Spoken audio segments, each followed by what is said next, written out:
we're live. Or we're not live at this point in time. I have no clue. It looks like... Oh, it does look like we are live. It does look like we are actually live. Okay, yay, we're live. Hopefully you can all hear me perfectly fine. I'm using the thing. Listen, I don't do this setup very often, so I kind of... like, only once a year? Kind of don't know what I'm doing. Earlier today at noon or whatever, I was like, oh, I should see what I need to do to make this work. And I was able to get it to work out. But I opened up OBS and it was like, oh, girl, you have so many updates. And I was just like, ooh. Yeah, I guess I haven't opened this app literally since December of last year. Yeah. In fact, I had to find it because it was not I used to keep there was a time when I was trying to stream on Twitch or whatever. And I put OBS on my desktop, but I'm one of those people who I cannot have a bunch of desktop icons. It fills me with the blood-curdling rage. So earlier this year, I was like, I'm not going live all the time. What am I doing with this, bro? File away. And like I said the other day, the filing system on my laptop is so good that even I don't know how it works. It's the best filing system, let me tell you. Yeah, I don't know if that makes it the best. No, it's probably not. No, it's probably not. But whatever. It makes sense in the moment that I move something to a place, and that's all that matters to me. But anywho, hello, welcome, bienvenue. To the 3-year anniversary. Yeah. The 3-year podcast anniversary. Yeah. The live stream experience. For the Horn and Cauldron Podcast. Yeah. So this is very exciting. Chill fanfare. I'm not coming at you with a bunch of energy today. I am in so much pain. And I just finished hyper fixating on painting. Of a little advent calendar house that we got from the store, and I was like, "Oh, that's super cute! I could totally paint that better than how it looks." You're like, I'm gonna repaint this, and it's like, oh, okay, cool, and then you immediately repainted it. Yeah, immediately. I wasted 0 time. I was like, well, I guess I'm doing this tonight. I mean, I did get some new paints and stuff, so I was already pretty jazzed about that. I was planning on painting this weekend, but I was definitely not planning on painting that this weekend, but I am absolutely happy with what I did with it. If you're curious about it, check out my Instagram, which is @GoddessJules, and the links below, and blah, blah, blah. It's like a cute little, folk painted, Nordic advent calendar. And it's not entirely finished. I'm not sure what to put. There's this center area. I'm not really sure what to put in there. So we'll have to figure that out later. But yeah, we've had quite a busy weekend already with errands and your back pain and my hyper-focus fixation. Yeah, man. I'm Can you tell we're middle-aged millennials? I'm too old to be having all this bloody back pain like this, my dude. So, yeah. That's not allowed. I'm just making the we're live Instagram post because I didn't think about that until right this very moment. Oh, yeah. That's fine. I don't know what's happening. These lives, everything we do is pretty chill because it's just too much work to not be chill. But, yeah, man, these lives that we've done in the past ones, we've come into with a little bit more of a plan. And we came into this with no plan. We were gonna talk about the plan yesterday while we were doing errands. And it did not happen. Yeah, come to find out, that was a lie. Did not happen. It was fake news. That's okay, because we'll talk it out here, and you guys can be sort of party to our thought process, our ideas. Normally, yeah, we have a little bit more planning, but this year, Normally we also do like a little more notification that this is happening instead of just like one episode before. But this year, like everything really kind of like came very quickly at once. Like I feel like we went from Scottish Games immediately to now. Like we went from September immediately into we're already in December, y'all. And what even happened to October? Yeah, man, it's like this year's been so busy. Yeah, we've been very busy this year. We've really tried to commit to having an episode a week, which was kind of not easy for us to do. Last year we kind of ended up taking a whole break during the summer, and we took a little bit of a break a couple of weeks ago for Thanksgiving to just sort of like recharge and get things ready for for this and for the episode prior. So, which was a really nice break, but we really tried hard to make sure that there was, that you're hearing from us regularly. Yeah, we didn't even finish Trek Jive, which is like pretty sad bananas. Yeah. But like, whatever, we're gonna inevitably catch up on it. So yeah, to call it a problem is facetious at best. But the real sass here is that the other job that I do, so I do like this, the Etsy or the YouTube podcast, like full-time job. But the other full-time job that I do is primary job I do, whatever, is the Etsy shop, and like yay our for us, Etsy shop. our Yeah. Etsy shop, like yay for us, our Etsy shop is like clapping up, but also not yay for us, our Etsy shop is clapping up, which means I don't have time to do a bunch of other things. And we've had like, even though the Etsy shop has like continued to grow and get like increasingly busy and such like that, I had surgery this year. Yeah. Which took me out for a while, like both before surgery when I was just like inconsolable pain. And then surgery, which I actually recovered from fairly quickly, but still like you still weren't really able to do any of that. I mean, put stuff off for a while, and then we had to catch up for that. And we had to catch up for that, and speed up for the holidays. And then I was sick twice this fall, and once with the the Columbus. I'm just like, what word is it that I say? The plague. The plague. The plague again, and that was really rough. But not as bad as the first time, but still not great. And I also have, so not only do I work on the Etsy shop, but I also have a regular adult 9 job. to 5 W-2 job. And is that what we're calling non-side-based hustles, is W-2 jobs? that's what I've started calling them, so y'all can take that too. I like that. I like that. So I also have that. So I effectively work like 3 jobs right now, and am trying to hold down like having a personal life and the energy to do this stuff. So it's been a very fast year, and we have tried really hard to like stick with it for y'all, because we really enjoy doing this podcast. We really enjoy interacting with you, our 11 listeners. So it's one of those things that's kind of weird, because we are trying to have it so that this is, this and our Etsy shop are like the main thing that we're doing, and then I no longer have to have a W-2 job.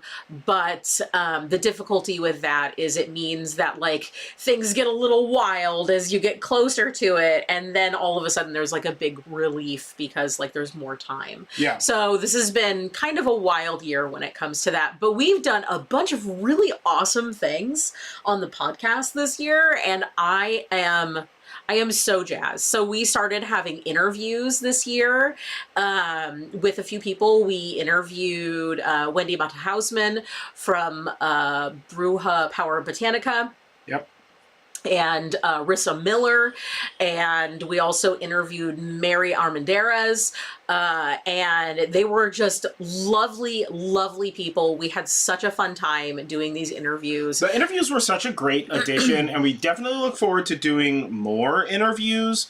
Like, that's definitely something we're going to do. Well, and we like giving the we like giving you like a different perspective than just ours, because obviously you're here to listen to us, right? But also, like, you know, we in no way ever really think of ourselves as like the end all be all experts. You know, other voices in the witchy community are so important to have, because that helps us as individual practitioners, and that helps us with this podcast, and we hope that it helps you too get some different ideas as to how you can kind of work with things. So we anticipate to have more interviews this next year. I don't know about more with the frequency necessarily, like, not more numbers, but more total. There will be additional interviews this year, which is pretty exciting.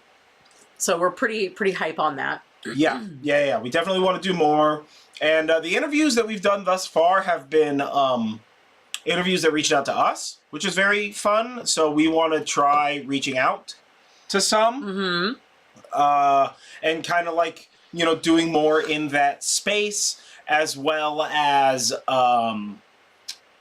like maybe trying to do a little bit more. Like, we kind of touched on some like magic in media stuff this year. We did a little bit of it, and we're going to do more in this coming year.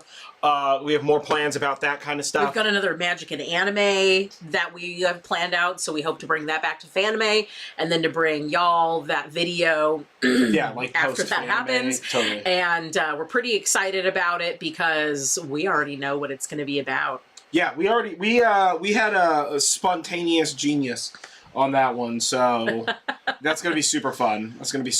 Yeah, we'll be talking about Avatar: The Last Airbender, the show.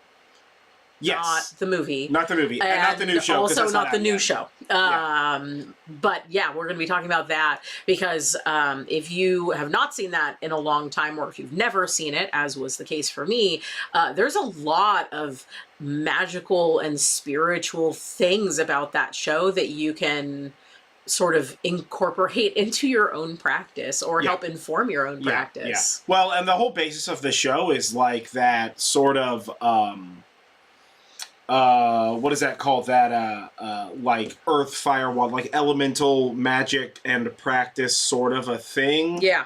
So yeah. It's good. Yeah. So yeah, we're pretty excited to do that, and we're looking to do some more interviews. So if you guys have anybody in particular that you would like to have us see if we can talk to, definitely let us know, so we can figure out how that works. Yeah, definitely.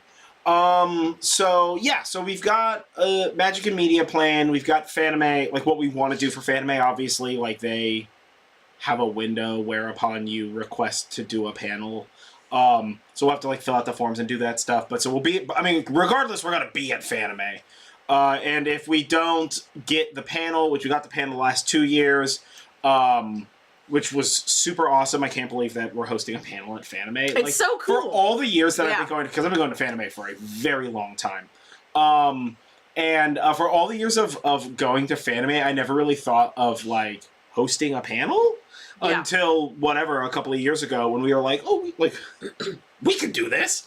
Why not? Why not? And we got started on it. And, you know, I mean, like, to that end, I think a topic that I like feels like it fits for an anniversary sort of live stream like this is that like where we were and where we are now, and how it started, where we are now, and where we wanted to go. Yeah, because the maiden mother crow, of creative side endeavors, of freedom from capitalistic prison, or whatever.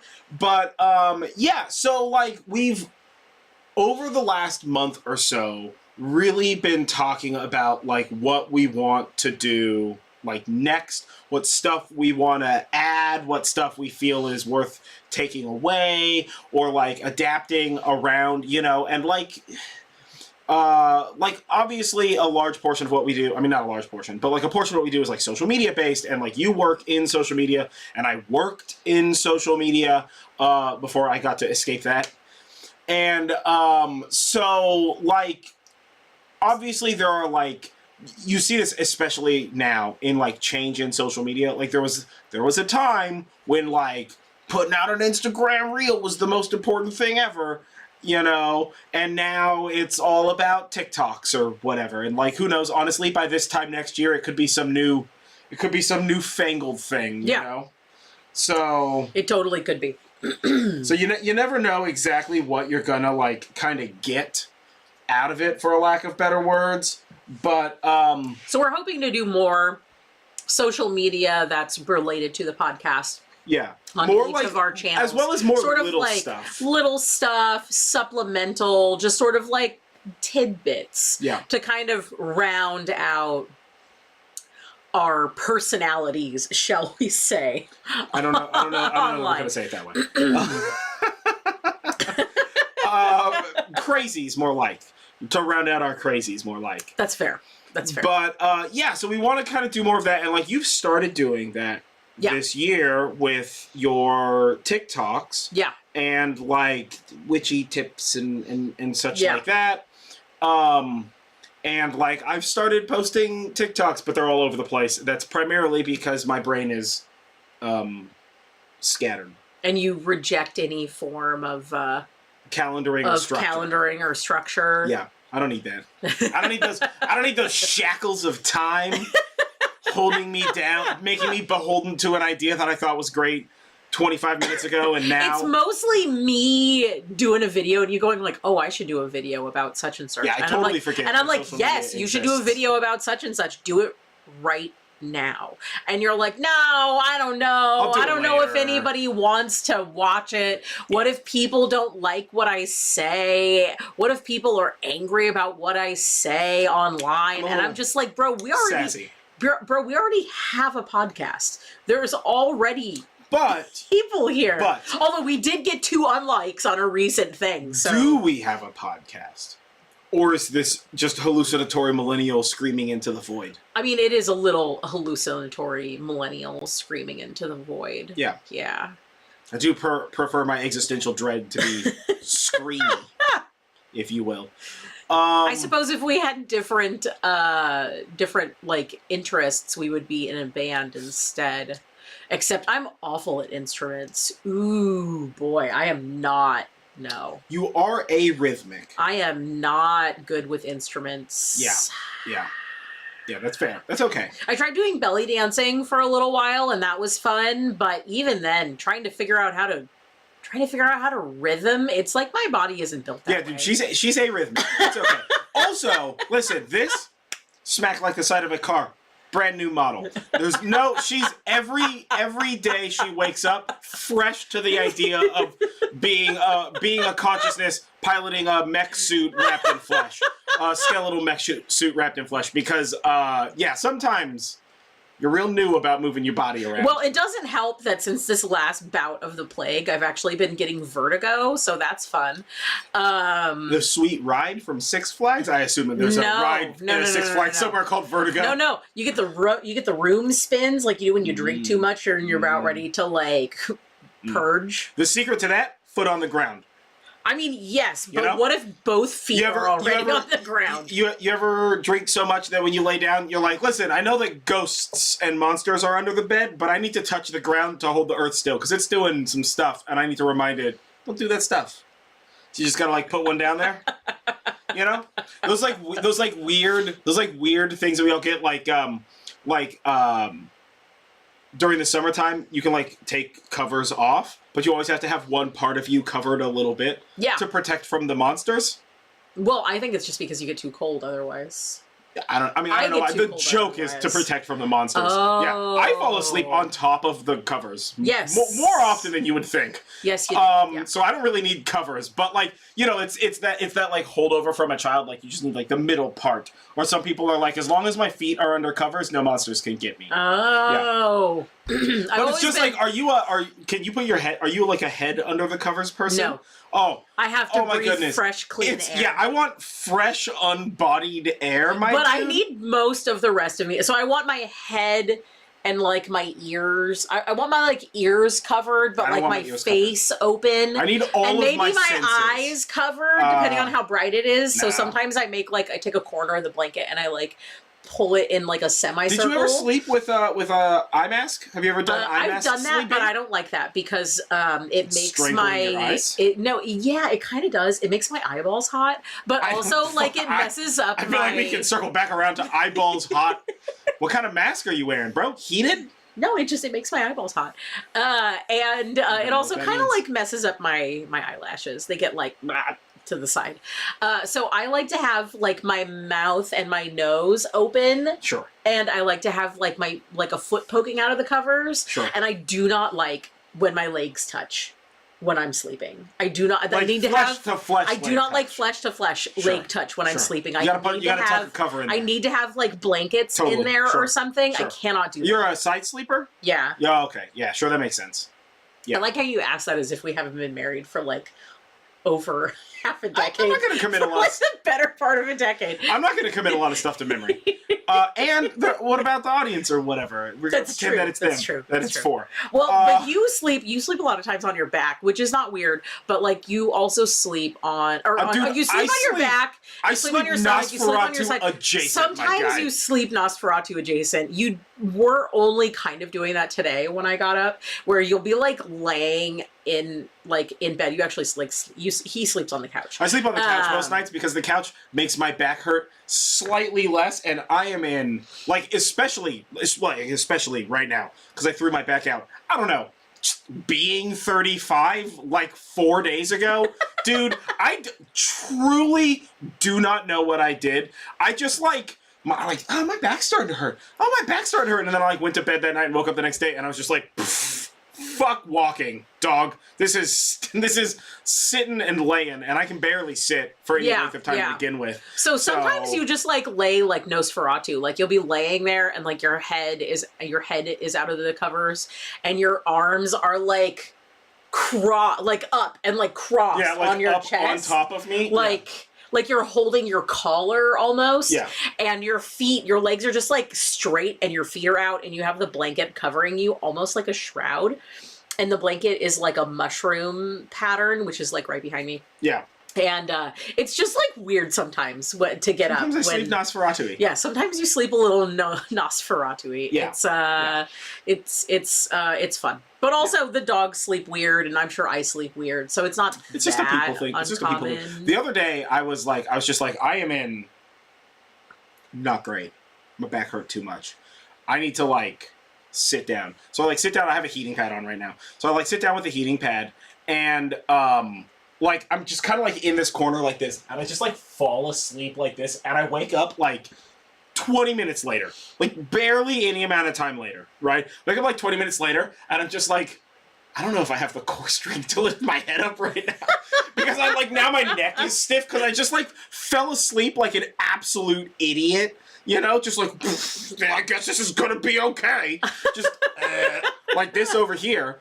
So whatever. I mean, maybe that's why your back hurts. Yeah, that was during the back hurt. Honestly, it helped stretch. Oh, you gotta stretch. Yeah.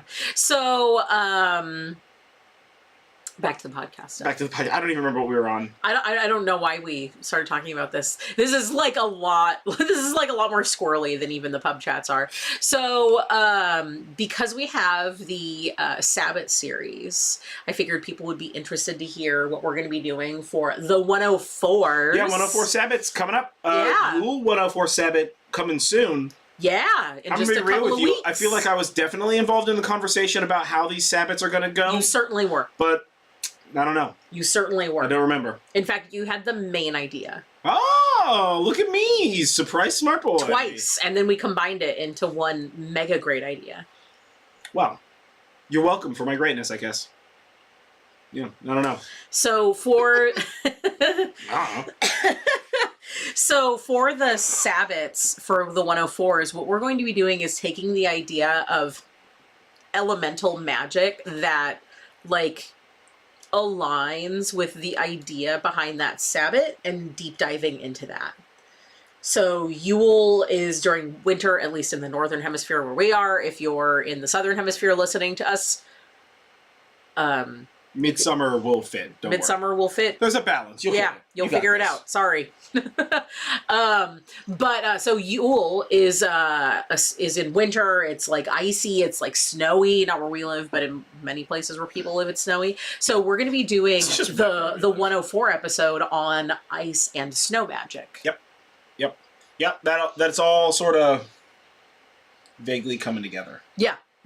And then Embark will be on candle magic, and I don't remember the others, but you guys get the idea. So there'll be a fire magic, there'll be a water magic. Yeah. And like so there's 8 blots, Sabbats? Yes. Okay, there's 8 Sabbats.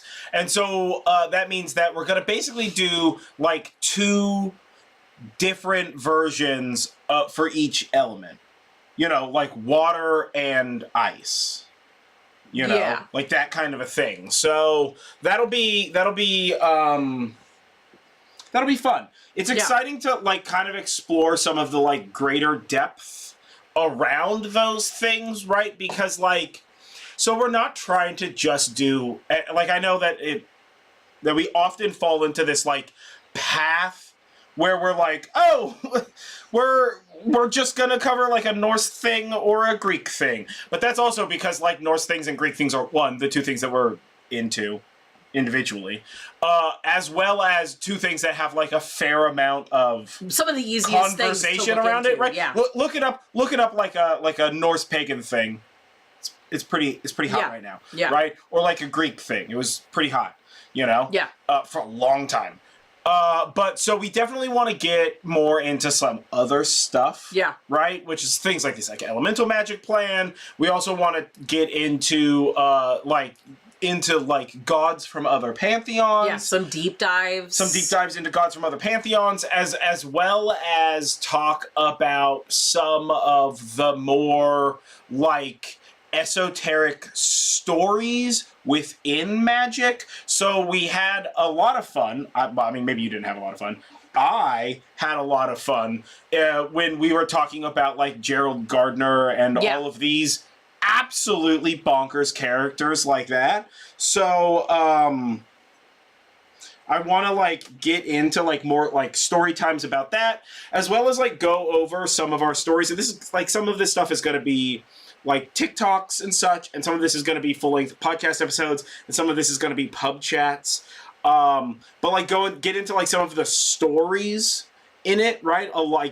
Analysis can go so far, but also just like a nice reading of some of these like myths, right? I've done this before. For some of them will be like a bit more historical stories, and some of them will be a bit more like myths, like mythological. Yeah, we plan on doing another deep dive into a particular like sort of subset or belief structure. You know, so we've talked about Norse Odinism, and we've talked about chaos magic. So we plan on talking about another magical structure again this year, and really kind of doing a deep dive into that. We haven't decided exactly what that'll be yet. Maybe it's Wicca, maybe it's something else. We'll see.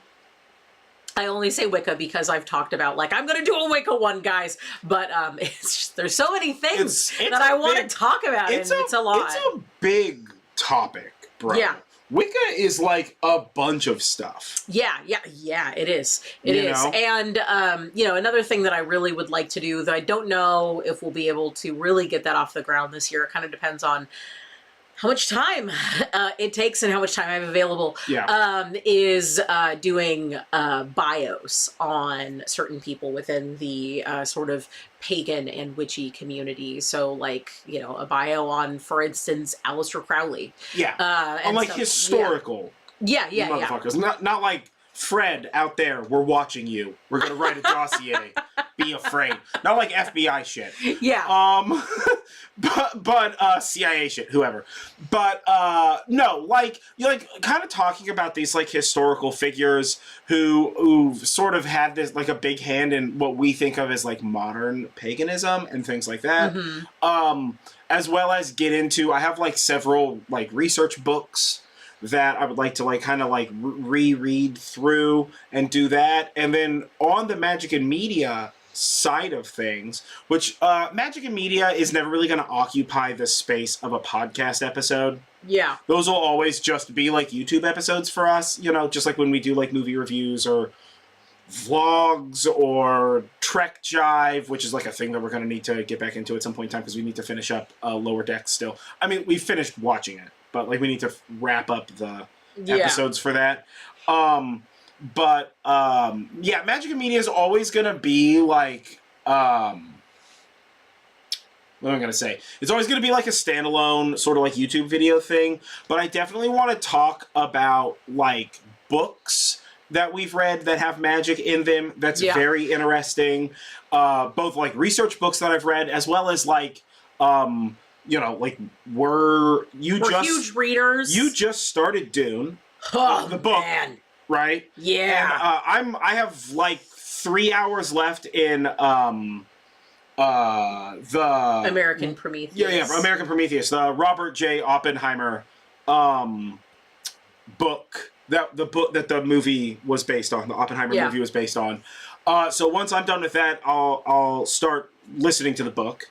To Dune, but like Dune's got a bunch of magic in it. Like let's talk it out. And I don't mean to do these as like an analysis of form, right? Like I don't want to be like, this is based on this, you know, like this thing is based on this Greek whatever. Like, you know, like what I'm talking about is talking it out in like form and structure and how it like does or does not like resonate, not just with like our magic, but like within the universe of its own magic. Yeah. Right? Like those kind of things. My like go-to for this like base conversation is always Magic the Gathering, the book series, because like if you've only played the card game and you've never read the books, then what I just said sounds like insane, right? Like, oh, that card game, you know, it's like it's just a bunch of cards, right? But the book series really delves into the structure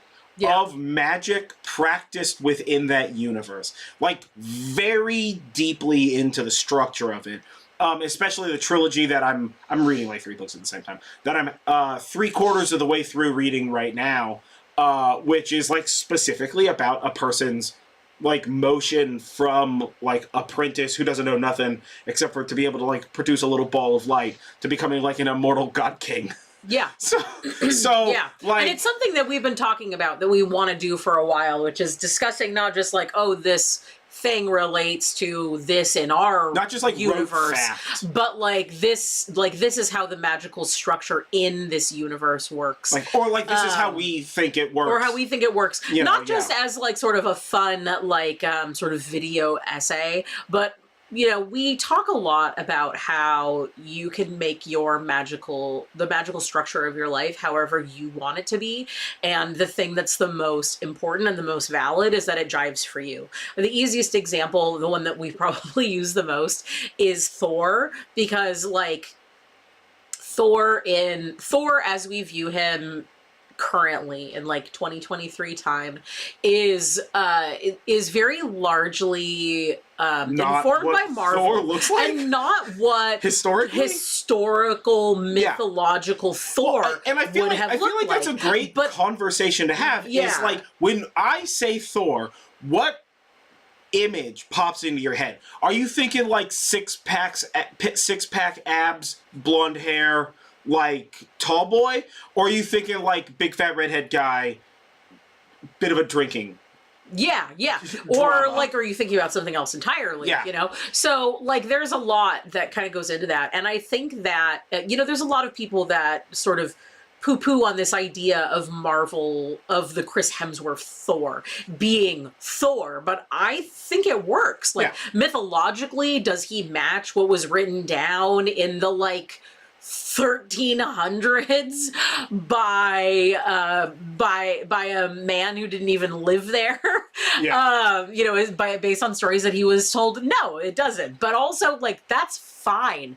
There's this whole idea, like, and you know, there's this whole idea that like you have to go by the old ways. Yeah. You have to go back to the oldest thing. And, we're definitely part of that problem because, we talk a lot about the historical side of magic. At least I do, because that's... I'm the one who's doing the research. Well, but it's also easy to find history stuff. Well, a general. study of history doesn't necessarily mean that, you need to be beholden to that idea. I mean, off the cuff, somebody saying, we need to be, we need to make sure that whatever we're worshiping or following has some sort of historical basis in it. I just want to be okay, so, what's your opinion on Zeus? Because some depictions of Zeus, he seems like a totally reasonable person. And in some depictions of Zeus, he is a predator and needs to be dealt with. Because he's crazy town. And I mean, it's not just Zeus, right? That's just the easy one to pick on. Yeah. As it were. But how do you think of Bacchus? Or, how do you think of Hades? I mean, what we observe in modern media definitely colors how we perceive of and think of those particular gods or goddesses, you know? And I'm not personally, I'm not Chris Hemsworth Thor is my Thor, right? I'm definitely more in the vein of God of War Ragnarok Thor, right? And I'm not super into Hell from the Marvel franchise. Yeah. Even though I really like that portrayal and I really like that actress and I thought the costume and everything was ridiculous. But super rad. But that's not my particular vision of it. But also when I think of Hades, full fucking stop.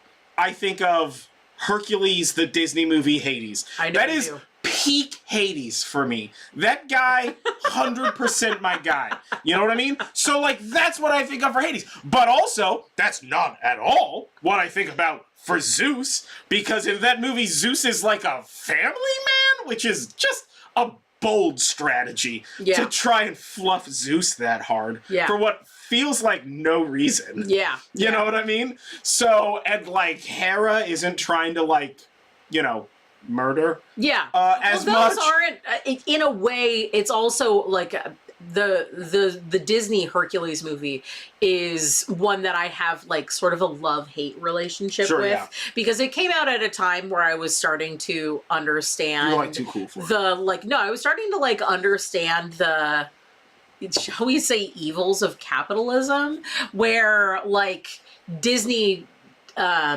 takes stories that are traditionally told in a very specific way, and then they change them so that people will pay money to go see them. Yeah. So that they're more sanitized. And family values classic stories. And they really do. But it's not just the Greek stuff. I mean, look at all of the Little Mermaid is not nearly as dark as it should be. I wasn't old enough when Little Mermaid came out to make that connection, but I was old enough to make that connection when Pocahontas came out. Yeah. And when Hunchback of Notre Dame came out. Is that a Disney movie? I think so, yes.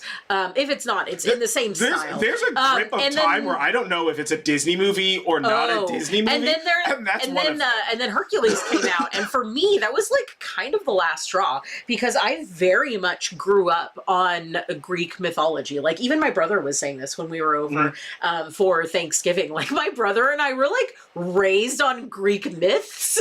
Well, I mean, we were also raised on mythology and stuff. I feel kind of everybody was for the most part in schooling, and I mean we didn't go to the same sort of school time. But one of my favorite all books the movies, was that. all the literature about it. Obviously, we read and studied it in school as part of the curriculum and stuff like that. But I feel we were I feel millennials were all sort of taken into the Greek party train, just because of like how much already existed and how much was still going out. And like, when was the big swords and sandals thing? Wasn't that like the late 90s? Well, there was like... Wasn't it like all the rage? Like the 60s and then also like the 90s. Yeah. But my point with this is like Discount movies when Hercules and movies the Disney movie first came out, I was very upset because I was like, this is not at all what any of these myths are. Sure. Like, none of these characters are portrayed in a way that they should be portrayed. Yeah. And it was very upsetting to me. Listen, and I love Disney. Secret time. They've never portrayed a character the correct way ever at all. There full was stop. something about that Hercules movie. Like, it's not, I don't dislike it as much now as I used to. But like, there was something about it that made me kind of like swear off of that kind of like Disney movie for a while. But as I get older and start to kind of like think about that stuff differently, it's not like it has to be the way that I remember it being. It has to be true to the source material. It has to be historically accurate. It has to be historically accurate. So like, I think about that and I think like, in a way Hercules was and still is a very modern interpretation of retelling that myth.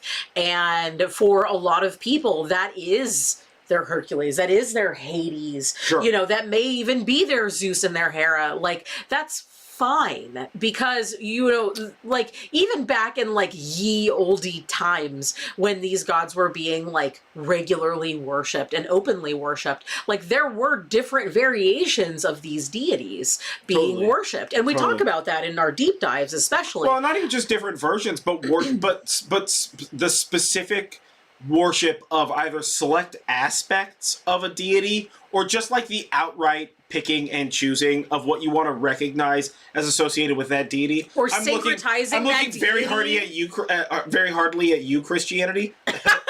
Picking and choosing deity or worship. syncretizing that deity so that it still makes sense in your belief structure. Looking at you, Thor, and Mars, and looking at you, Dionysus, and Jesus. Yeah. Jeez, like, man. there's a lot of that stuff. So, as I get older and think about this stuff, like, in a sort of a different light, I think, like, it may not, that's not my interpretation. That's not for me what Hercules or Zeus or any of these deities look or act like. Sure. But it may be to somebody else, and that makes it just as valid for them because that's just the aspect that they're picking up on. Yeah. So, Well, and I feel like we too often rely on the structured poisoning of our minds as given to us by certain singularly theistic focused organizations of oppression that want us to make sure that everybody worships and believes in the exact same way, which is arguably dumb and in practice, like, actually an insane thought to think about. Like, hey, I'm going to describe to you a Lovecraftian tier horror, whereupon the complete observation of would drive you full on mad if you were to try and do that. So, like, for sure, there's going to be picking and choosing. Yeah. And the idea that we shouldn't be picking and choosing is, like, kind of illogical, dude. Yeah. I've always been, like, I love the Hercules, and, we're not picking on this Hercules movie. I love the Hercules movie, by the way. It absolutely claps. I might be picking on it, like, a little bit. But like, I really, really like the art style in it, right? Like, the animation style was great. And I love the music, because I love any cartoon movie that's got a ton of music in it. That might be what's wrong with some of the live-action ones, by the way. Not enough music. Or the music's, like, reductive. But, yeah. like, I love the animation style, I love the music, and like, my favorite characters were, like, Hades and, Danny DeVito's character. Oh, is it Phil? Pan? No, Phil. Oh, Phil, yeah. Yeah, the trainer, the goat guy. And that like is the like way, Pan. Yeah. Yes. Oh my God, his Phil is short for something, and he says it in the movie, and I've seen this movie a million times. He does, and I can't think of what it is. And I cannot think of what it is off the top of my head. But so we have these like small other characters that I'm very into. I love that the three, what is the Greek version of the Norns? Oh, they're just the Fates. Fates, yeah. I love that the Fates share one eye, and they only observe. Whoever has the eye is the one who is observing with it, and the others are rendered blind by the act of observation, is like so smart a way of doing that. Yeah. I love it. And they're doing it for haha funny boys. Yeah. Right? I mean, I imagine somebody's in the background just like floating in the sky, spitting truths or whatever the heck. But like there are parts of it that are great. Obviously, I mean, like even as a kid, I can't imagine that I was like, well, Zeus seems like a nice guy. Like, I feel like I knew enough to be like, oh, okay. You know what? I can suspend belief to allow this movie to exist that Zeus isn't a monster. Or whatever, you know?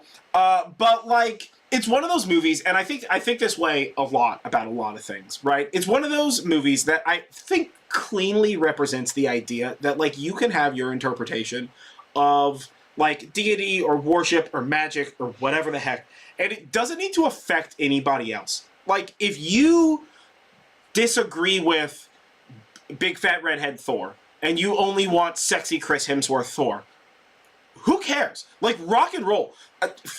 That's fantastic for you if it helps you in any way. Gangster, if it doesn't help you in any way and you're just primarily thinking about, like, mostly naked buff Thor, rock and roll also.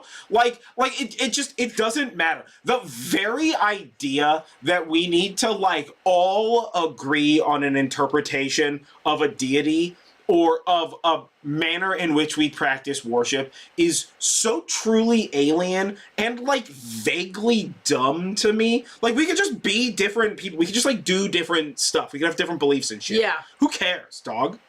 You know what I mean? Totally. That's not my Thor, but that is my Hades. You know? Honestly, that's not my Hercules. Yeah. You know? I'm not super into it. I'm not super into that interpretation of Hercules. Yeah. But, like, who cares? You know what I mean? Like, it's still gangster. And it's the same with, like, I feel like we talk about Greek myths. Like, oh, if we're talking about, like, the Odyssey or, like, some, like, big old story, it's this, like, big important thing that needs to be, like, analyzed and has this connection to truth in the way that we should practice our religion or whatever. But it's also just, like, some asshole wrote a book. Right? Yeah. Dog, like, if Stephen King's It is your, like, magnum opus of, like, religious zealousy, like, rock and roll. Also, you should probably talk to a bigger adult than us, because that seems insane. But that was just the first movie that came to my head when I was trying to say things. Truly insane. That's whatever. Truly insane. You know, but it's that thing, like, I find myself, especially now more than ever, because we have this situation where we have the podcast, and like honestly, we could probably do a Magic and Media every week with the, like, some tiny TED Talks I deliver in the confines of this house to you and the dogs. Oh my gosh. Listen, these dogs have a fantastic philosophical education on their back, right? And math education. I do a lot of math talking. They're philosopher babies. They're philosopher dogs. Yeah, they're too smart. They know too much. They know too much. They've gained too much knowledge. Yeah. But, like, they're truly ascended. Yeah. But, like, they're woke. I feel like we can gain philosophical, analytical knowledge from any piece of text. Yes. Because, like, all of these stories intrinsically are connected to the, like, greater story. I talk about this thing, I've mentioned it in a few podcast episodes, and, like, one day I'll flesh this out into, like, a larger talking point. But, like, I talk about what I call the bardic tradition, or my bardic tradition, which is, like, essentially my angle of attack on that particular prism. But, like, everything's light and vibrations, bro. But, like, you mean everything's light and love? Everything's light and love. It's not that. You know, it depends on who's sponsoring this video about vibrations and love. No. It's us. We're sponsoring this video. But no, like, I mean, like, look at the movie Triangle.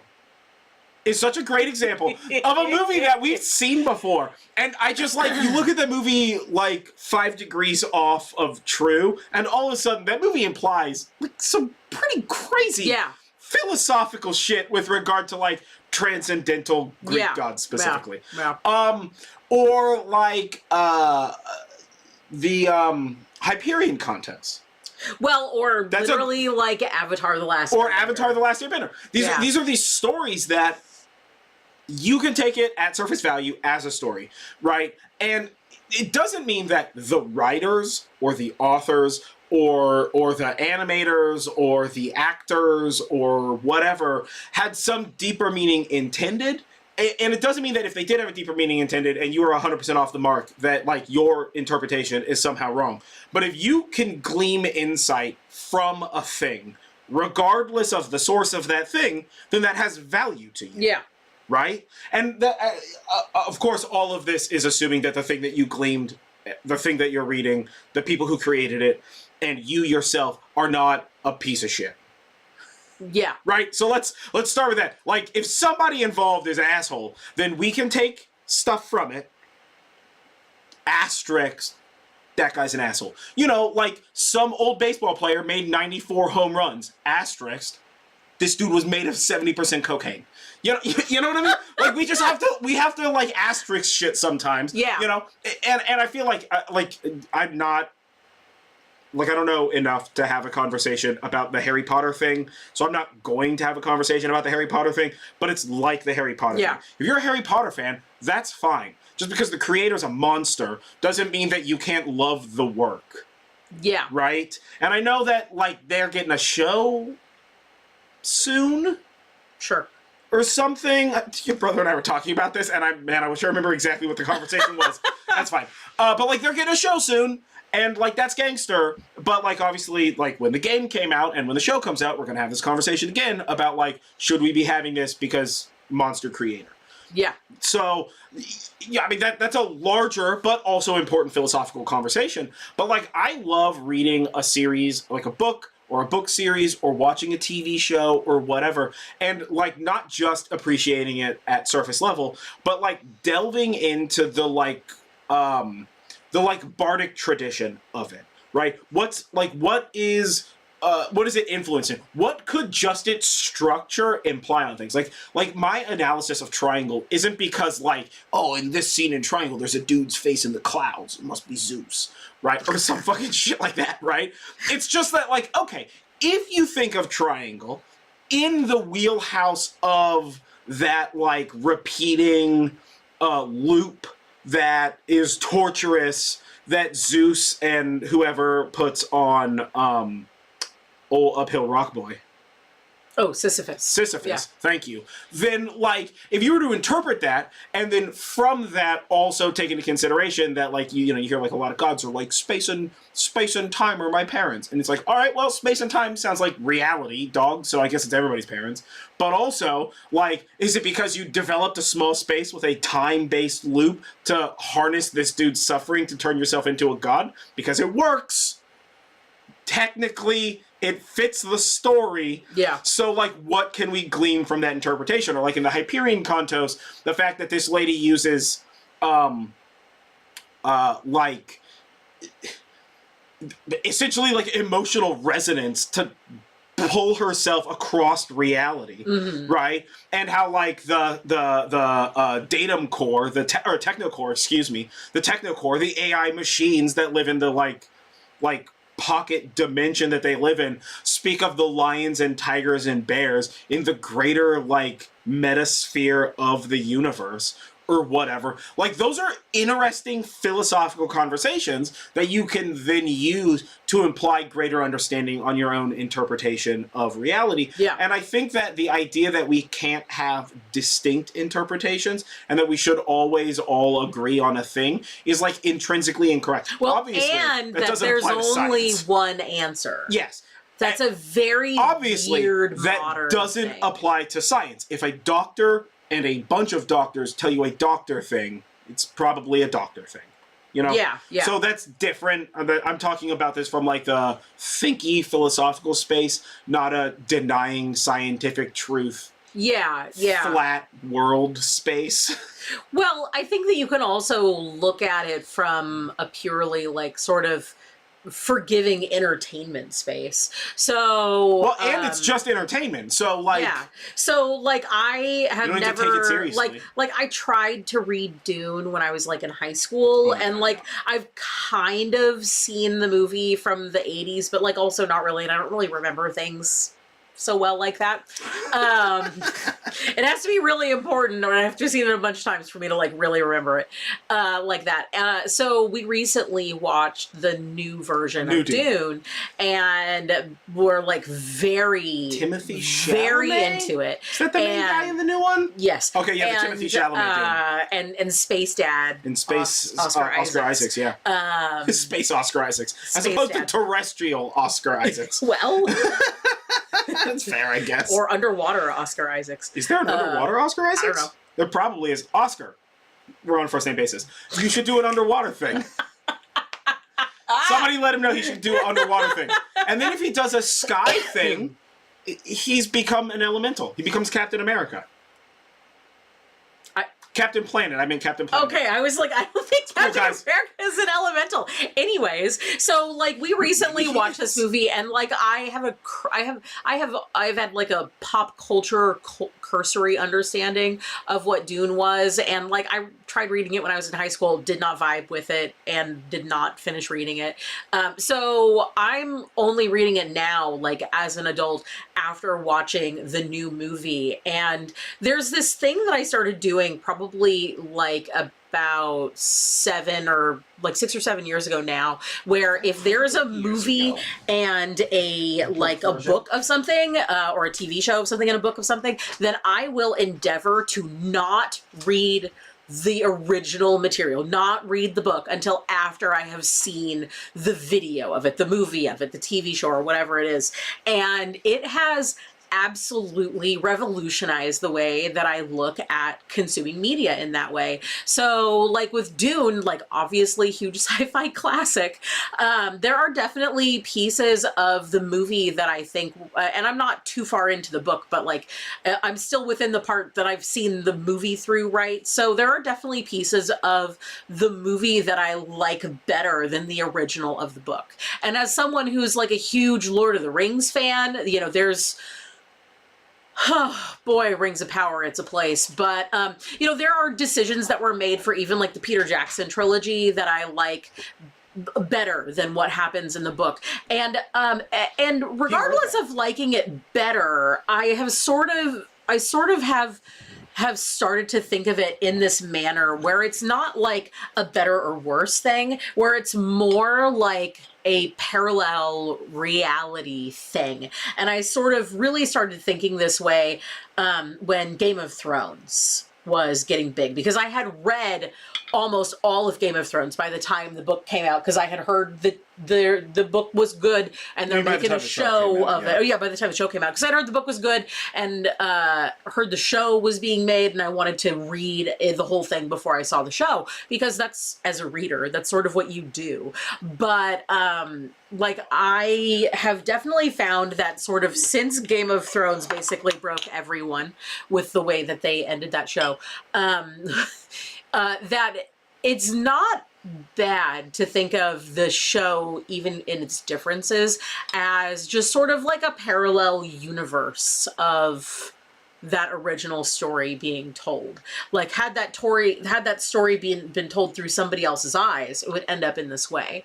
And I think about that when it comes to this thing about we were talking about with like Thor and deities, where like that may not be your Thor and my Thor may be different Thors, but that doesn't make the concept of Thor less important. Yeah. Well, you know, I think everything I ever learned from Star Trek. I love that saying, and it's a saying that I grew up with because my dad says it all the time also, and it's a good book. But, so, like, everything I learned from Star Trek. And I feel like one of the lessons that I learned very early on in Star Trek was a product of the Mirror Universe episodes. Yeah. Kirk is Kirk. Spock is Spock.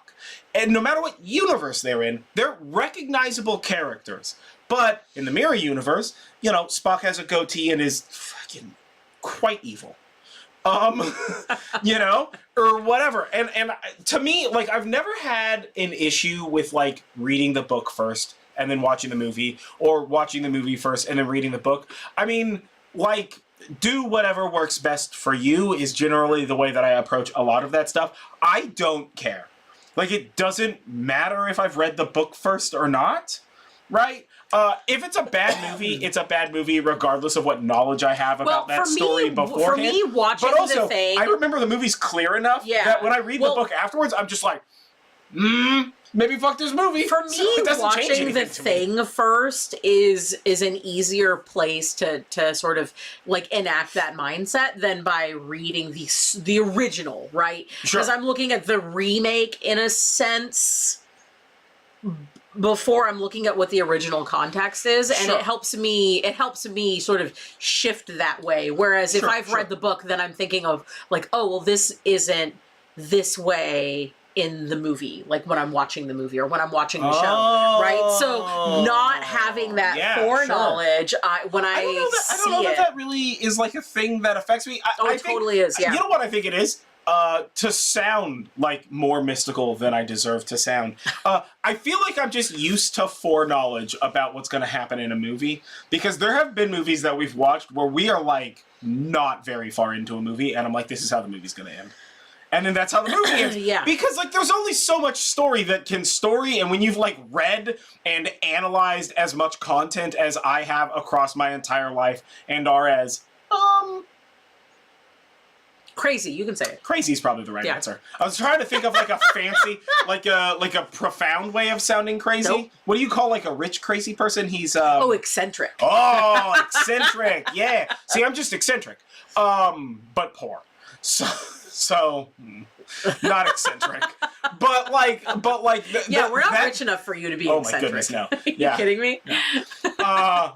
I try, but like that sort of like eccentricity with regard to like analyzing story has resulted in me being able to kind of guess where a story's gonna go fairly often, or like having too good a memory about. It's like I don't care about spoilers because one, most of the time, you're going to give me a spoiler about a thing, and you're like, ooh, this is how it ends. And I'm like, oh, well, of course that's how it ends. I would expect nothing less.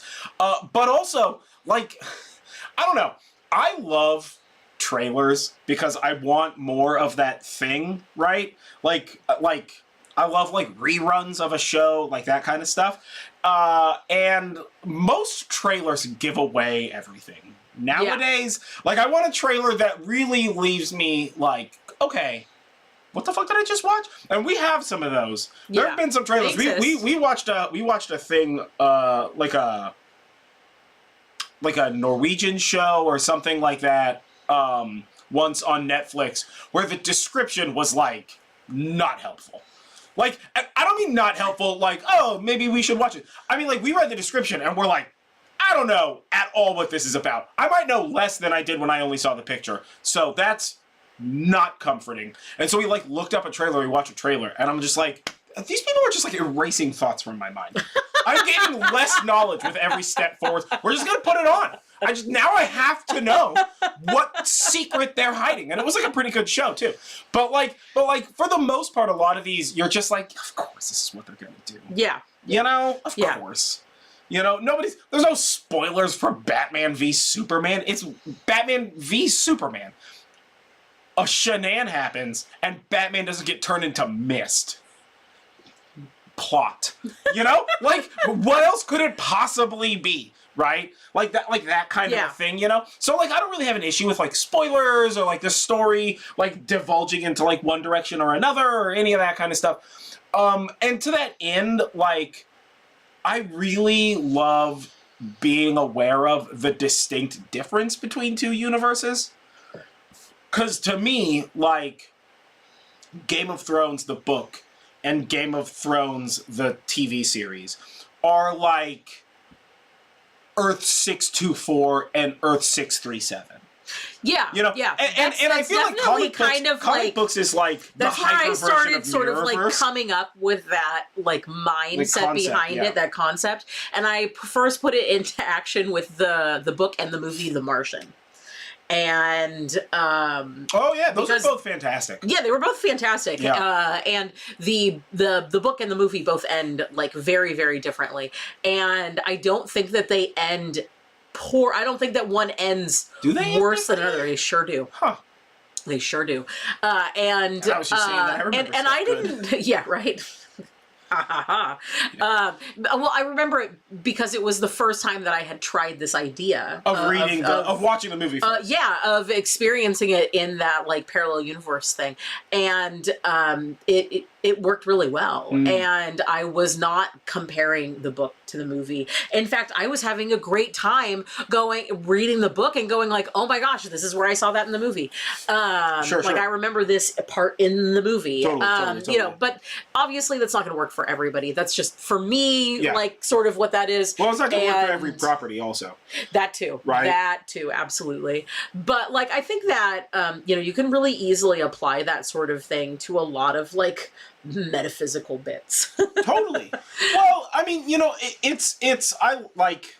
I know that as a metaphysics boy and as a regular physics boy. And as a regular boy? And as a real boy. Definitely not made of wood here. 100% not a puppet. Don't ask any questions. That motherfucking Geppetto is going on. Spent no time at all inside a whale. Yeah, spent 0 time inside a whale. Not friends with crickets. Definitely have not been turned into a donkey smoking cigars and drinking whiskey on an island of lost boys. That last one might be true. That last one might have actually happened to you. I mean, I don't know. It depends on how you classify the UK. Whether it counts as an island of lost boys. That truth notwithstanding. No, you know, like, I feel like I'm aware of the idea that we need to separate science and mysticism. I agree with that completely. Science is science, mysticism is mysticism. But also, I do love mixing them together. You know, It's like chocolate and peanut butter. They are both fantastic on their own. They should, for the most part, both be kept separate. But also, Reese's Peanut Butter Cup is absolutely fire. So, fuck you, I'm going to have one. Yeah. You know what I'm saying? So, like, I'm very much so in the place where, like, I feel the problem with the conversation of blending mysticism and science is often people will use science as rawly a justification and mysticism as, like, spackle to fill the cracks in science. Yeah. Right? Whereas the way that I like to think about it is that science is science and mysticism is mysticism. And like a Venn diagram, there is a bit of overlap, right? And in that overlap, I mean, a fantastic example of this is, in fact, a Reese's Peanut Butter Cup. Because a Reese's Peanut Butter Cup, although when you're eating it, you are tasting both peanut butter and chocolate, all right? They are different things in the cup, right? The chocolate is just the coating. The peanut butter's just in the middle. Except for those weird chocolate peanut butter bars that we had that's exactly what I was just going to bring up. We had just got these like Mr. Beast candy bars. They were on clearance. They were on clearance at the local $1.99. So we're like, we'll try these. In fact, I think we picked them up because they were on clearance first, and then secondarily was like, oh, this is like a Mr. Beast. Yeah, we picked them up because it was like really discount candy. Yeah, and then we were like, oh, it's Mr. Like it wasn't Beast. like out of date or bad or something. It was just like part of a thing that they were like. The that display is closed. Our grocery store doesn't like that we have is like really small, and they have to like turn over those kind of like one-time seasonal offerings like really quickly. Yeah, that's how you pick up sweet decorations from the flower department, like right at the end of Halloween or the end of the season. Yeah, we've been getting really good at picking up decorations right at the end of a season. And we've definitely missed some. I wanted to get several more Screaming Ghosts, and like. We went like a week later, no more Screaming Ghosts. Christmas stuff is up. It's very upsetting. I love my Screaming Ghost. He's the best. But like, so like, I think a great example is those Mr. Beast bars, because even though the other two, the like crunchy one, whatever you call that, rice. Oh, it was like crispy or you know, like a crunch bar version. Yeah. Like that one was fine, and the like milk chocolate, it was fine enough. I don't like milk chocolate, but it was fine enough. But they had a peanut butter chocolate bar.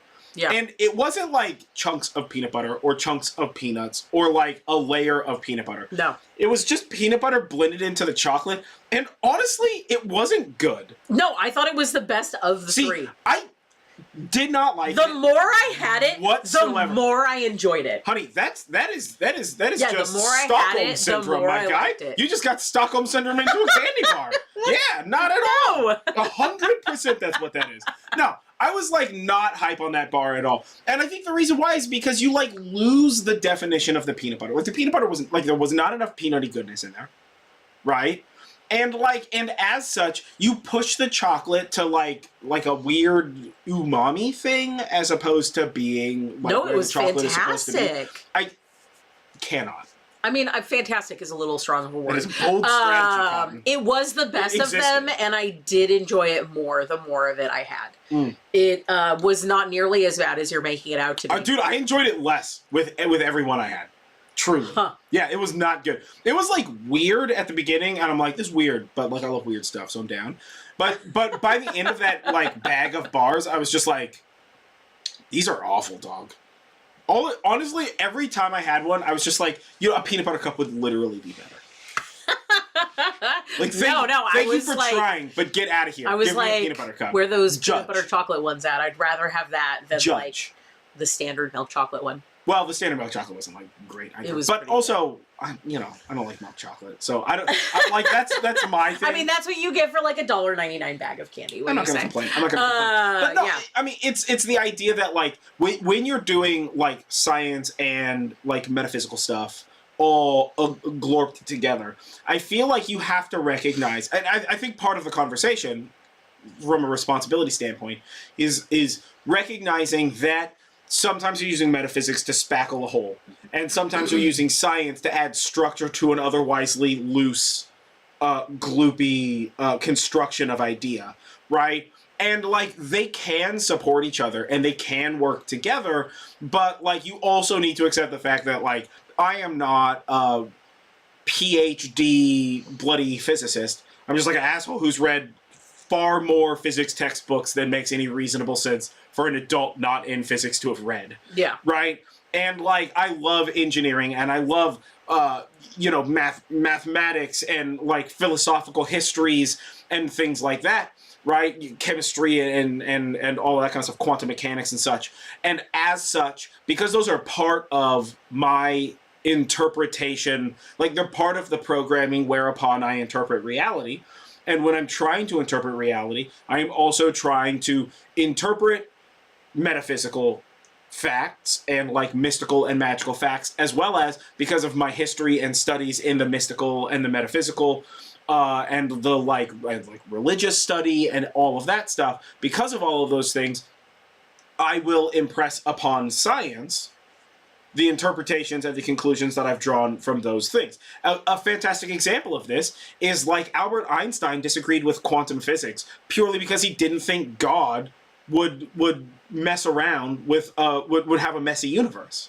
So he spent the latter portion of his life trying to disprove quantum mechanics purely because what is the famous quote? God doesn't play dice. Because quantum mechanics is the idea that there's like that, like, things are in chaos until they're not. Yeah. Right? And to Einstein, that went against, his religious belief. Yeah. And this limitation, or not this limitation, but this idea forced him to try and find limitation. Now, did he disprove quantum mechanics? No. And there were physicists at the time. I'm reading American Prometheus, so like I'm a little up on this more than normal. But like there were scientists at the time who were quoted as saying, imagine what Einstein could have done to quantum mechanics and to physics had he not let faith prevent him from looking deeper through the looking glass and instead tried to keep him to fix it. But at the same time, because Einstein, somebody as big and as intelligent and as powerful as Einstein, tried to disprove it and failed time and time again at disproving it, it made quantum physics and like uncertainty and things like that so much more robust. because they were able to hold up to scrutiny. And I feel like the relationship between Einstein, general relativity physics, quantum, like uncertainty physics, and religion is a fantastic example to hold in the head when you're having those conversations. Yeah. Right? And like, if you listen to the podcast, or if you're ever trapped in the house while I'm TED talking, you 100% know that I slide between like quantum mechanics and like physics and the many worlds interpretation and loop quantum gravity and astrophysics and things like that, and like metaphysical, mystical, whatever. Loosely, I slide between the two of them. But also, each one acts within its own space distinctly, right? Like, Einstein wasn't being like, well, in the Bible it said this, therefore bad physics, right? He was trying to disprove physics with physics. Yeah. Right? And he was only doing that because of his interpretation of religion. Yeah. Right? And so I try and keep those two things separate. Sometimes I feel like I don't do a good job explaining that very well.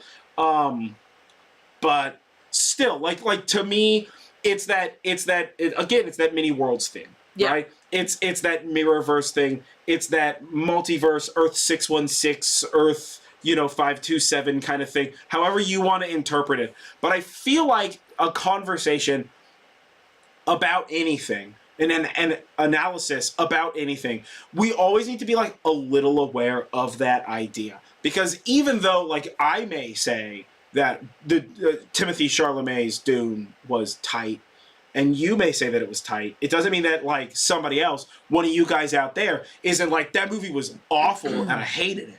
And like, a great example is, we didn't watch it for a very long time. We only watched the movie Dune, like, 4 months ago? Yeah. For the first time, and you didn't even watch... I watched it. I think you fell asleep. Yeah. So I watched the movie, and I was like... Like, I started the movie, like, real late. Yeah. Like, I started the movie at, like, midnight or something. Yeah. Right? And I was just like, well, I'm gonna put this on. And you're like, good luck with that. I'm going to sleep. And I watched this movie, and I was just, like, pinned to the screen the whole time. Just like, what is this? What... How, man? Well, and then I didn't get a chance to watch it until, like, a month and a half, 2 months almost later. Well, because I watched it, like, the day before spooky season, bro. Yeah, and then October happened, and we don't watch that stuff during October. Yeah, we only watch horror. And then, like, didn't watch it until I had the plague and, like, was starting to feel better and was absolutely like, where has this been my whole life? Yeah. But that also doesn't devalue either person's perception of it. We weren't trying to, like, we weren't abstaining from the movie because, like, we were abstaining with it because we were like, this is part one. We should probably wait until closer to part 2 comes out. When it first came out, we were like, oh, we should watch this. But it was like only out for like a month on streaming. Or like a week. It was like a very short amount of time. Shit like that. So we were just like, we missed it. Whatever. Right? And then it's like, there's only part 1 and there's a part 2 coming. Whatever. And you don't have like a connection to the OG Dune movie? Not really, no. Like, you've seen it, but probably not all the way through, maybe, perhaps? Probably not all the way through, maybe, perhaps. Yeah, okay. See, I love that movie. Ferociously. I've seen that movie 3 times this year.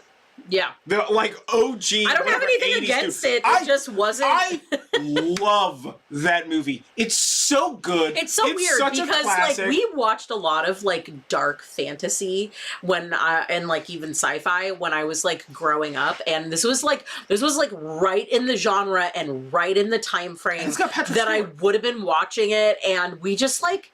never watched this when I was young, and I just there. I mean, dude, this it's I feel like there's a localized maybe it's because example. It was never like on TV, so we could like record it. Maybe like there's a lot of things back then were just kind of weird, but there's just like different ways you kind of come up. Maybe your that. Local movie store had like one super fan who was just like, I'm gonna return this and then immediately rent it. Yeah, and so it's just like never on the shelf for you, and so well, a lot of the things that that like really informed my like personal taste in like media and movies and stuff like that were stuff that we like, not stuff that we bought, but stuff that was on TV and stuff that we had taped. Totally. Because this was back at a time when you had a VCR and you taped stuff when it was live. So, you can still I'm dating myself there. You can still have VCR and tape stuff, but so we, honestly, so that was like the stuff that we like primarily watched was that sort of thing. So, I just, it just sort of never happened. But, did your family have like a big VHS collection? Were you like big movie collection people? Kind of, but like not really. We were like big most of the time. Boxes of VHS. Oh no, big. no. Yeah. Most of the movies that we had were movies that we had taped ourselves, and most of the time we did like 3 to 4 movies on a tape. Sure, totally. So, we were like really maximizing whatever we had. And, we had a fair amount of VHSs, but we were not like huge, like, we had a ton of VHSs. And like, we were not like, cutting edge, bleeding edge, immediate uptake on DVD. But when we did move into DVD, we were like, these are what's up. Oh yeah, no, I had, and we got by the time I lived on my own, big. I had like a huge collection of like DVD and Blu-ray. Yeah. So totally. like a lot of those. But so we're kind of running out of time. But I want to talk about some other things, some other projects that we have kind of like on the horizon before we go. Yeah. So we've got time. Yeah, we have all the time we want. But yeah, that's true. We can do whatever we want.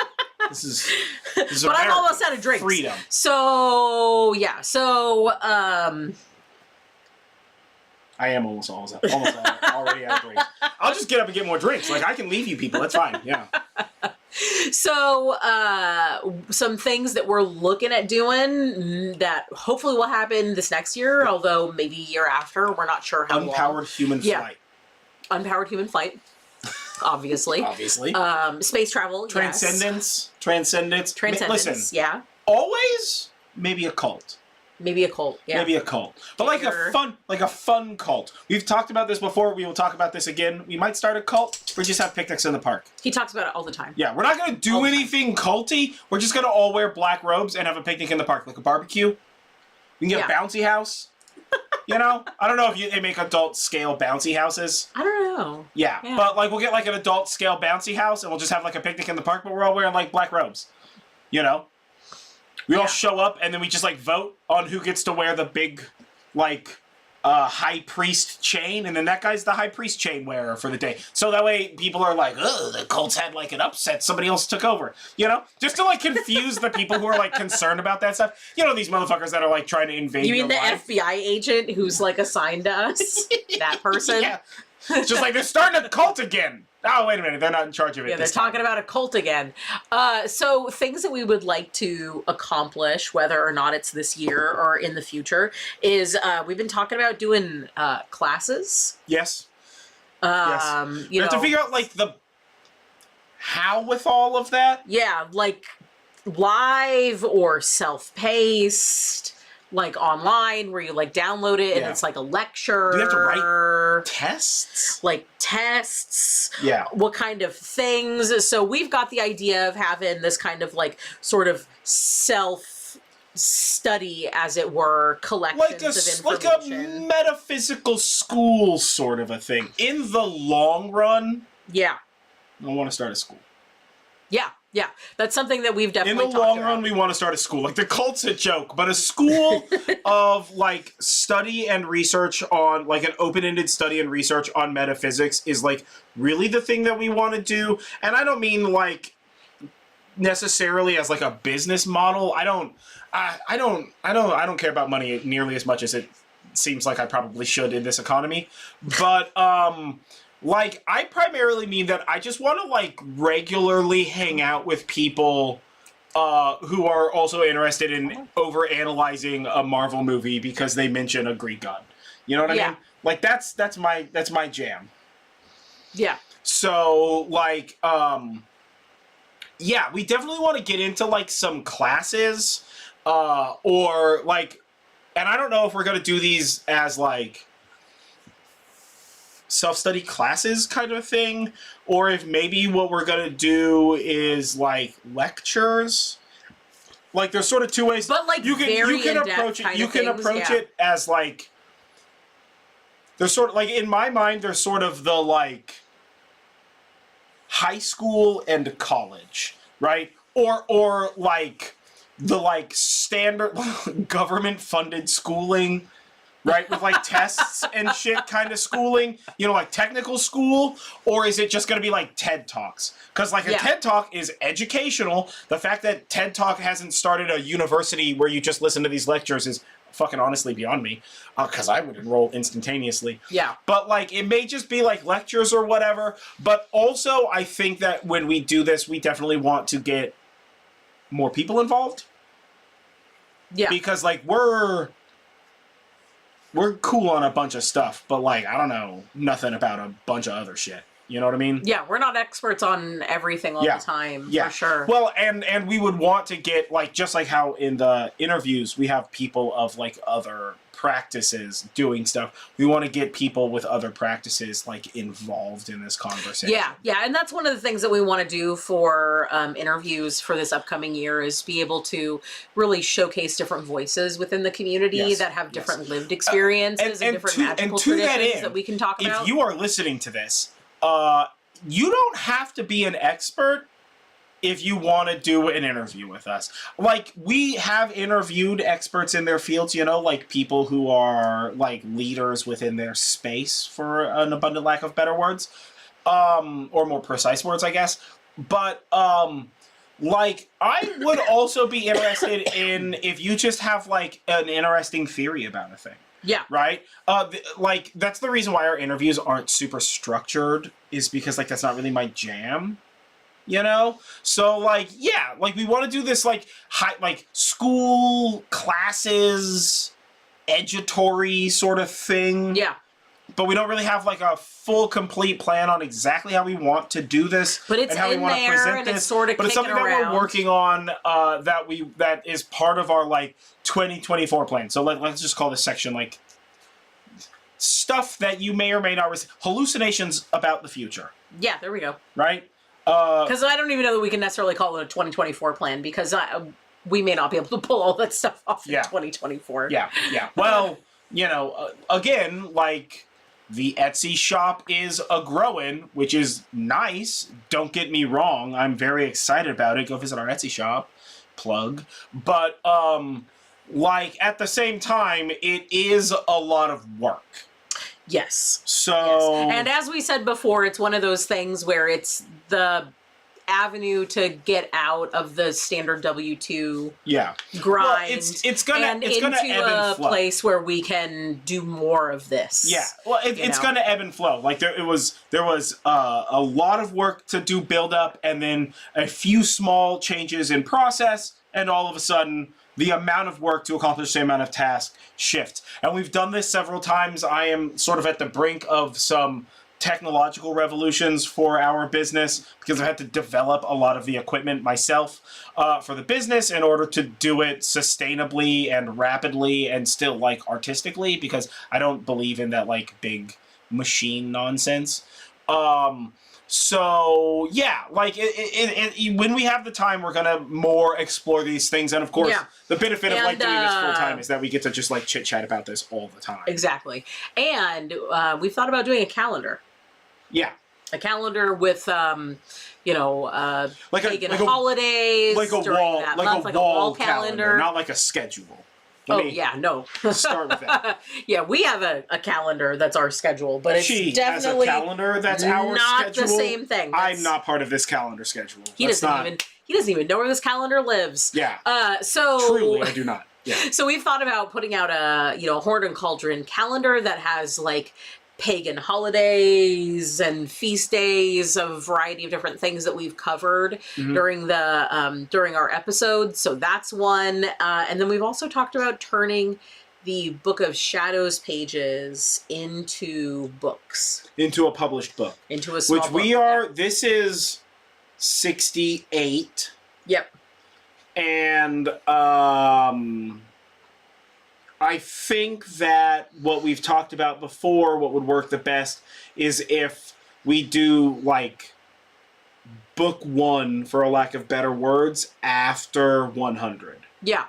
So that would be, like, 100 pages, published and printed. Because we could do it by the however many years that we've had this, but then there's only like 25 pages. Yeah, well, and like year 1 would have way less than year 2, which would have way less than year 3, which will probably have less than year 4 as we do more and more of these things. So we've talked about putting those things available into like a book, and also, we've talked about for the far future, writing books about a variety of different subjects. Yeah. So we have a lot of plans. We have a lot of things that we'd like to cover. We have a lot of places that we would like this podcast to go. Yeah. And a lot of room for it to grow. What's your, to like, add more focus and like lose sort of the like grainy unfocus of like miasmic future that we're currently talking about? What's your like 2024 goal? I hate goals. Let's start with that. When I say 2024 goal, this is vague. And the reason why I'm saying that is like I don't do that yearly goal thing. Like, I mean, resolutions. I do. But I do resolutions in the same way that I do journaling, which is I buy a book that's pretty. No. And then I write one page in it, and then I leave that book behind. This is how you do resolutions. You look at me in that weird time suck between Thanksgiving and New Year's and go, are you going to do a thing this year? And I'm like, what thing? And you're like, that thing where you say you're going to do a thing. And I'm like, oh, a resolution. And you're like, yes. I'm also real bad at remembering the words for that. And I was like, no, I don't do resolutions, really. If I do resolutions, they're typically around my birthday, because for me, that's like my own personal New Year. That's my New Year's. Very fancy. Well, it's spring. Fancy. It makes sense.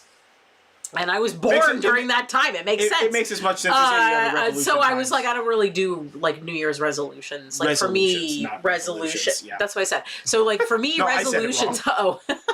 Resolutions really come in spring, and you're like, oh well, but like a lot of people do resolutions this time of year, and I'm like, yes, but like I don't do that. And you're like, well, what if you would want to do something? And I'm like, but I don't. It's just the time to talk. And he's like, but we should, because like that's what other humans are doing. So we should do that human thing too. And I'm like, all right, bro. But then what do you want to do? And then we never end up doing it. Yeah. Yeah, it's exactly like journaling. Let me tell you, my path. Oh, you mean the notebook that's going to solve everything, TM? Yeah, it's just journaling. This house has at least 5 and probably closer to 20 journals in it. In various states of... And sketchbooks. Oh, so many sketchbooks. Well, I fill sketchbooks. I do not fill sketchbooks. Oh my god, yeah. Sketchbook, the only journaling I've ever been able to accomplish. I have one my old Copic sketchbook, which I need to get another one of those. Because I like that size a little bit better. That one's filled and done and just somewhere. And then the one that I'm currently using, which is the graph paper sketchbook that I got from Kurzgesagt. Is it Kurzgesagt? Yeah. From Kurzgesagt, which was 100% worth it. I need to get another one of those. The quality of the paper. Yeah, I don't do sketchbook art. That's just not my thing. That one's like 3/4 of the way full. So like that one's going to be burned out soon. So I like fill sketchbooks, but I have fucking no capacity for journaling. I don't understand how people journal. Like... And let me tell you, I love the idea of journaling ferociously. Everything circles back around to what I'm currently doing. American Prometheus, they regularly reference these men's journals, and I'm like, I should start putting stuff in journals. And then the canary in the coal mine of my mind is just like, that's poison gas, baby. You're not gonna do that. Don't even try. Yeah. And then nothing. I'm never going to do it. A 2024 goal. That's really tough. Because... Well, like, or what do you want to do? Like, what novels? I hate goals to begin with. Like, I understand structurally how they assist humans, but like that's just not my vibe, bro. It's like not my thing. They tell you to like set goals to accomplish. Yeah, but you're always talking about setting goals. It's so weird. It's journals. Everything comes back to journals. The idea of a goal is delicious, but the actual, like, practical work of a goal just does not compute with my mind. All right? It's difficult. being a Fimbot Fimputer and a Manbot Manputer's world. Oh, jeez. To quote a great. But I just have no capacity to participate in goal setting for any length of time more than like a week, and then I'm just like, this is fucking dumb. I'm not gonna do this. I'm on the right path. I know what I'm doing. I got this. Then everything's like more chill when I'm just like rolling with it, bro. My goal really this year is to start putting together the framework of things that can be turned into classes. Is to do this class thing. Is to do the class thing. So the stuff that I'm probably going to start with is like class action lawsuit thing, maybe. No, is like the fairy magic and the sabbats, because we've done a lot of work there, and there's still more that can be added to it, but you know, sort of having it like that. Because I know a lot of people like to listen to the Sabbath episodes like in a row and just kind of binge through them. And I think that that's a place that I want to sort of start. But the other thing that I really want to try to work on this upcoming year for the podcast is really getting that correspondence list of mine into a place where it can be more shareable. How about you? Smart. That correspondence thing is like mostly my problem though. No, there's a lot of it that's my problem. Yeah. I mean, you taking over the website? No. Because it sounds like what you want to do is but a do lot this of the website. correspondences Sounds like you want to do this website. I'm hearing this. A lot of the correspondences live in my head, and they have to Oh, be you're put, just talking about writing things down. Yeah, a lot of things got to be put that shit on down. paper. Or in a database. Paper is lame. Yeah. But we could build a database. We could, yes. I'm pretty good at databasing. Yeah. You know what?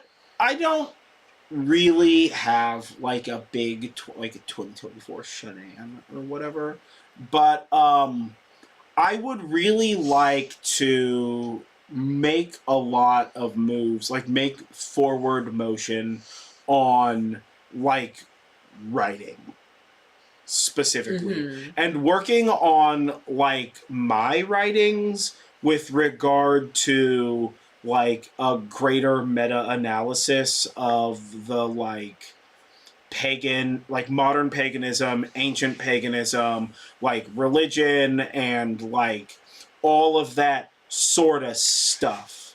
You know, I would really love to like I like what we're doing with the Book of Shadows pages, and I think that they exist as a fantastic like spot grab location for like raw data, and like I definitely I would love to find a way to make the correspondences a like virtual database that people can access for stuff, as well as like submit tickets for corrections or additions.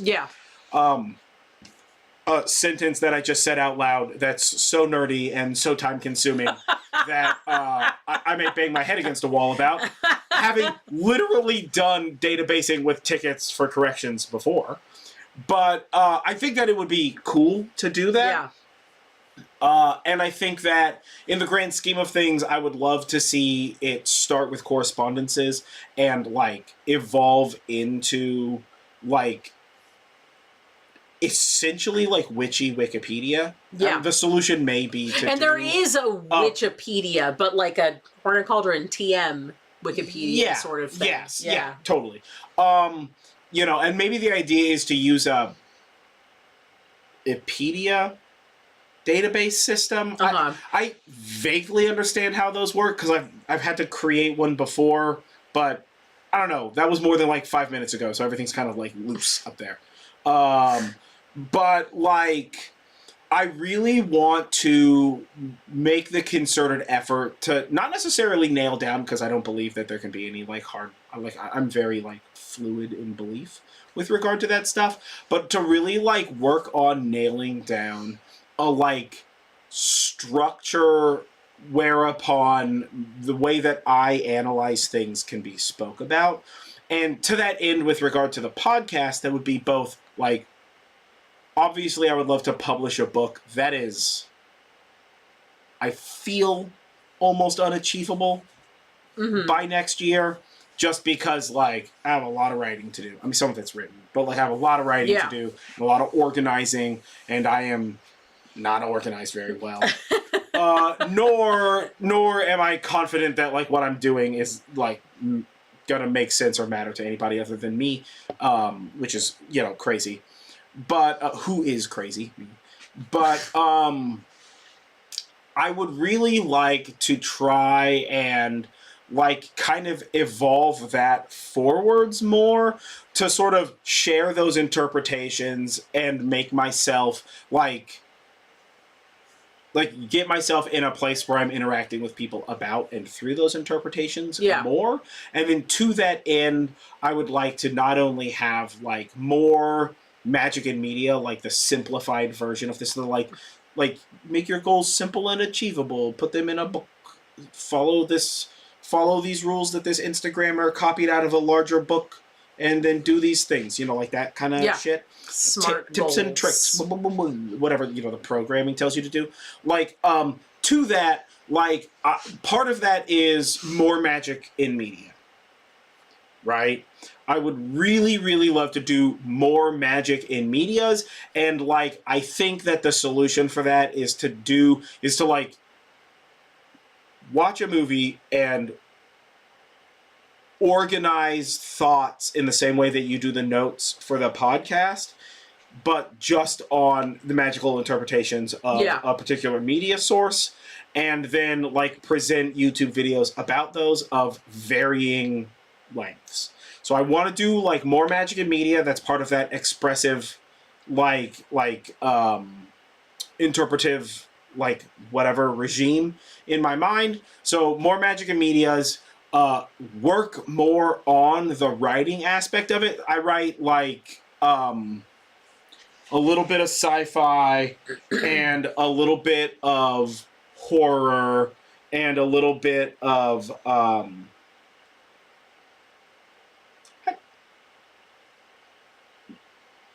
metaphysical short rants. I don't know what you would call those. Also dark fantasy. Yeah. Sure, yeah. Oh, yeah, and also dark fantasy and stuff like that. And like we've recently come into this place where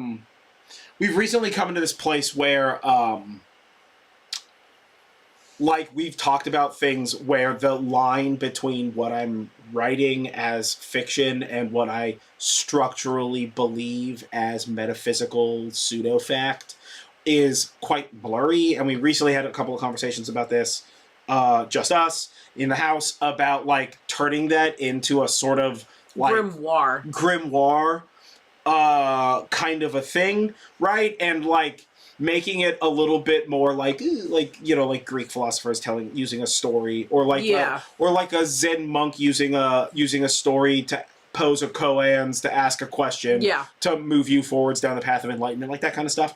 But so I want to make more movement on that, and I want to do more, you know, more magic and media stuff and more interpretations like that, as well as I want to